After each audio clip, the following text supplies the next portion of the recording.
अस्सलाम वालेकुम everyone and welcome back to my channel. आज की इस वीडियो में मैं आप लोगों के साथ शेयर करूंगी कि सोशल वर्क में कौन कौन से मेथड्स यूज़ हो रहे होते हैं और इसको हम बहुत डिटेल में बात करेंगे। तो सबसे पहले मैं आपको बता दूं कि आज के लेक्चर में हम डिस्कस क्या करने वाले हैं। देखें, सबसे पहले तो आपको ये आइडिया होगा कि सोशल वर्क किस तरह से एक प्रोफेशनल एंड प्रैक्टिकल सब्जेक्ट है। इसके अलावा इसमें कौन कौन से एथिकल प्रिंसिपल्स होते हैं, कौन कौन सी गाइडलाइंस होती हैं एंड साथ ही साथ हम देखेंगे कि इनकी जो प्रैक्टिस है, प्रोफेशनल प्रैक्टिस है, उसमें कौन कौन सी डाइवर्सिटीज हैं। तो सबसे पहले बात कर लेते हैं कि सोशल वर्क मेथड होता क्या है, क्योंकि इससे पहले की वीडियोस में मैंने आपको डिटेल में बताया था कि सोशल वर्क क्या है और उससे आपको आइडिया हो गया होगा कि it is a practice based subject. यानी इसमें आप प्रैक्टिकली लोगों के साथ, उनके मसाइल के साथ डील कर रहे होते हैं और उनको एम्पावर कर रहे होते हैं ताकि वो खुद फंक्शनिंग कर सकें। तो सोशल वर्क मेथड होता क्या है? The method that social workers use to help people of all ages and from various sections of society to enhance their social functioning। हर उम्र के लोग, लाजमी नहीं है कि सिर्फ बच्चों पे फोकस है या खवातीन पे फोकस है, हर उम्र के लोग, कोई भी इंसान जो कि प्रॉब्लम फेस कर रहा है, सोशल वर्कर उसकी हेल्प करता है, उसको अपनी सोशल फंक्शनिंग को इन्हांस करने की और अपने प्रॉब्लम्स को रिजॉल्व करवाने में हेल्प आउट करवाता है। सोशल वर्कर्स अपने मेथड्स का इस्तेमाल करते हैं ताकि इंडिविजुअल्स को एम्पावर कर सकें, उनके मसाइल को इंडिविजुअल लेवल पे ही हल कर सकें। इसके अलावा अगर कोई इंसान इंडिविजुअल के साथ साथ अपनी कम्युनिटी या अपने ऑर्गेनाइजेशनल लेवल पे भी कोई मसाइल फेस कर रहा है तो उसको भी सोशल वर्कर्स हेल्प आउट करते हैं अपने मेथड्स को यूज़ करते हुए। एंड इनके जो मेथड्स हैं, सोशल वर्क के जो मेथड्स हैं, बेसिकली वो दो ग्रुप्स में डिवाइडेड होते हैं, primary methods and secondary methods. ठीक है, और हर एक मेथड के अपने अपने टेक्निक्स हैं। तो आज हम बात करेंगे कि प्राइमरी मेथड क्या होता है और इसमें फर्दर कौन कौन सी डिविजन्स हैं। तो primary method is systematic and planned way of performing activity which is fundamental to social work. And primary methods तीन तरह के होते हैं: social case work, social group work, community organization. तो सोशल केस वर्क पे detail में बात करते हैं। सोशल केस वर्क, आपको आइडिया हो गया है, सोशल वर्क मेथड की दो टाइप्स हैं, primary and secondary. And primary method की पहली ब्रांच है social case work. Social case work is a primary method which is concern with the adjustment towards the satisfying human relationship, better family life, improved schooling, better medical facilities and better relationships between religious groups। ये वो method है जिसके जरिए आप लोगों के relationships को satisfy करते हैं, उनको हेल्प करते हैं कि वो अपने रिलेशनशिप्स को मेंटेन कर सकें, वो अपने फैमिली लाइफ को मेंटेन कर सकें, अपनी स्कूलिंग को अच्छा कर सकें, मेडिकल फैसिलिटीज़ को अच्छा किया जाता है ताकि इनकी ओवरऑल वेलबींग अच्छी हो सके। इसके अलावा ये वो बेसिक मेथड है जिसमें आप इंडिविजुअल्स को उनके सॉल्यूशंस ढूंढने में भी हेल्प आउट करते हैं कि अगर वो कोई मसला फेस कर रहे हैं तो उसका क्या पोटेंशियल सॉल्यूशन हो सकता है। सोशल केस वर्क के 5 कंपोनेंट्स हैं जिसको P5 भी कहा जाता है: person, problem, places, process and professionalism. सबसे पहले तो person is important, that the individual can be any person. Individual can be man, women, girl, boy और एनी पर्सन। उसके बाद we talk about the problem. Problem could be any situation, any worst situation that the problem or that the person is facing. Then there are places. Places कोई भी हो सकती हैं, for example office में ये वाला मेथड कैरी आउट हो सकता है, हॉस्पिटल में, क्लिनिक्स में, वेलफेयर सेंटर्स में, रिहैबिलिटेशन सेंटर्स में, कहीं पे भी ये वाला मेथड कैरी आउट हो सकता है। उसके बाद आता है प्रोसेस। इनका प्रोसेस ये है कि या तो ये केस स्टडी करते हैं या सोशल स्टडी या प्रॉब्लम को आइडेंटिफाई करते हैं, इंटरवेंशंस करते हैं, यानी प्रोसेस करते हैं कि कैसे हल होगा और इवेल्युएट करते हैं प्रॉब्लम को। तो ये डिफरेंट प्रोसेसेस हैं जो कि सोशल केस वर्कर यूज कर रहा होता है। एंड लास्ट पॉइंट है professionalism, the faithful and honest relationship between client and agent. ये बहुत इंपॉर्टेंट है। जब दो लोग हैं और मसले को रिजॉल्व करना है तो उनके दरमियान में फेथफुल रिलेशनशिप होना जरूरी है। तो सोशल केस वर्कर की ये रिस्पॉन्सिबिलिटी है कि वो अपने क्लाइंट की कॉन्फिडेंशियलिटी को और उसकी प्राइवेसी को रिस्पेक्ट करे और सबसे पहले अपना रिलेशनशिप बनाए, ट्रस्ट बिल्डिंग करे, ताकि क्लाइंट सोशल केस वर्कर को अपने प्रॉब्लम्स इजीली कम्युनिकेट कर सके और उन प्रॉब्लम्स का हल निकल सके। तो बात करते हैं डेफिनेशन की। कंपोनेंट्स तो आपको समझ आ गए होंगे।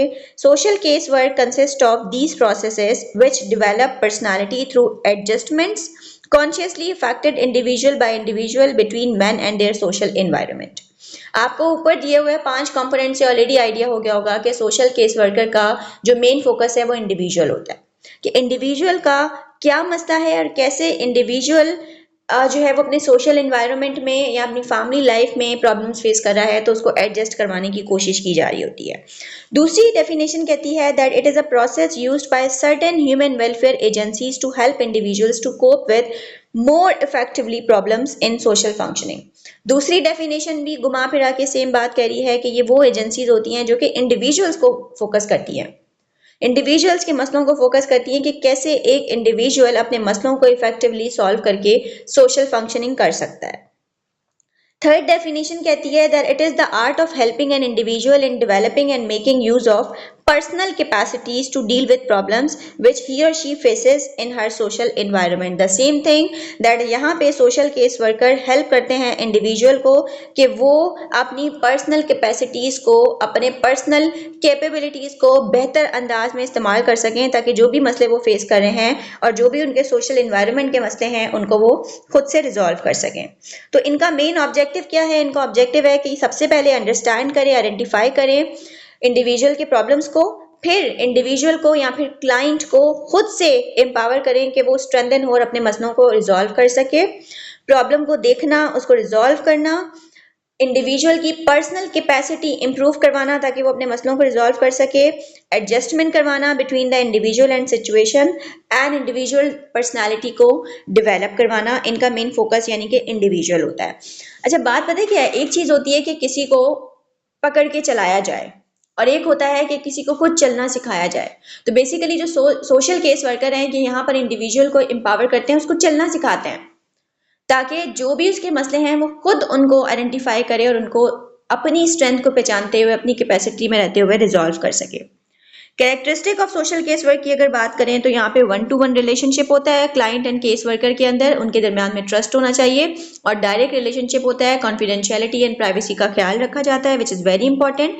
That is professional in nature, यानी क्लाइंट और केस वर्कर के दरमियान में रेपो बिल्डिंग तो होती है, ट्रस्ट तो डेवलप होता है ताकि एक दूसरे को, ताकि जो मसला है उसको जाना जा सके, लेकिन वो जो रिलेशनशिप है वो प्रोफेशनल होता है, कभी भी पर्सनल नहीं होता है।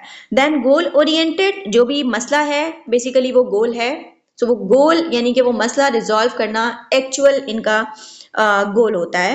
And then the process is basically the definite method to solve the problem, यानी कि प्रॉब्लम आइडेंटिफाई किया जाता है, फिर उसका डायग्नोसिस किया जाता है, फिर उसका ट्रीटमेंट किया जाता है, ये प्रोसेस होता है।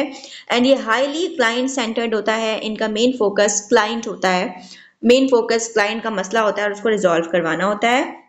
ये एक आर्ट है, एक स्किल है केस वर्कर की, जिससे वो क्लाइंट की कैपेसिटीज को डेवलप करवा सकते हैं, क्योंकि किसी को कॉन्फिडेंस दिलवाना भी एक बहुत बड़ा आर्ट होता है। Then practice in specific setting, जैसे कि हमने शुरू में डिस्कस किया था दैट एक प्लेस होना लाजमी है, that place could be counselling centre, juvenile homes, hospitals, rehabilitation centre, कोई भी हो सकता है। क्लाइंट और केस वर्कर जो है वो आपस में इंटरडिपेंडेंट होते हैं, यानी एक दूसरे के साथ लिंक्ड होते हैं, दोनों का एक दूसरे के साथ अच्छा बॉन्ड होना लाजमी है ताकि मसला रिजॉल्व हो सके। इम्प्रूवमेंट ऑफ कंडीशन की जाती है, यानी जो कि क्लाइंट है उसकी सोशल, साइकोलॉजिकल और इमोशनल कंडीशन को इम्प्रूव करना इनका फोकस होता है। एंड ये प्रॉपरली टूल्स को इस्तेमाल करते हैं ताकि इंफॉर्मेशन निकलवाई जा सके क्लाइंट से, और वो टूल्स कोई भी हो सकते हैं, यानी ये क्लाइंट के घर भी जा सकते हैं, इंटरव्यूज ले सकते हैं, ऑब्जर्वेशन कर सकते हैं, किसी भी अंदाज में सोशल केस वर्कर अपने क्लाइंट के प्रॉब्लम को आइडेंटिफाई और फिर उसको डायग्नोस एंड देन उसको ट्रीट करता है। तो यहाँ तक हमने सोशल केस वर्कर की कैरेक्टरिस्टिक्स, उसकी डेफिनेशन एंड ऑब्जेक्टिव्स पे बात की है। अपकमिंग वीडियोस में मैं आपके साथ डिस्कस करूंगी कि केस वर्क के प्रिंसिपल्स कौन कौन से हैं, कौन कौन सी कैटेगरीज हो सकती हैं प्रॉब्लम की, एंड मोस्ट इंपॉर्टेंटली कौन कौन से स्टेजेस या फेजेस हैं केस वर्क के जिसके थ्रू प्रॉब्लम को आइडेंटिफाई एंड देन उसको सॉल्व किया जाता है। सो मेरे साथ कनेक्टेड रहे, मैंने सोशल केस वर्क की और सोशल वर्क की ओवरऑल एक प्लेलिस्ट बना दी है जिसमें सोशल वर्क से रिलेटेड जितने भी इंपॉर्टेंट लेक्चर्स हैं वो सारे अपलोड कर दिया करूंगी। So thank you so much and keep supporting.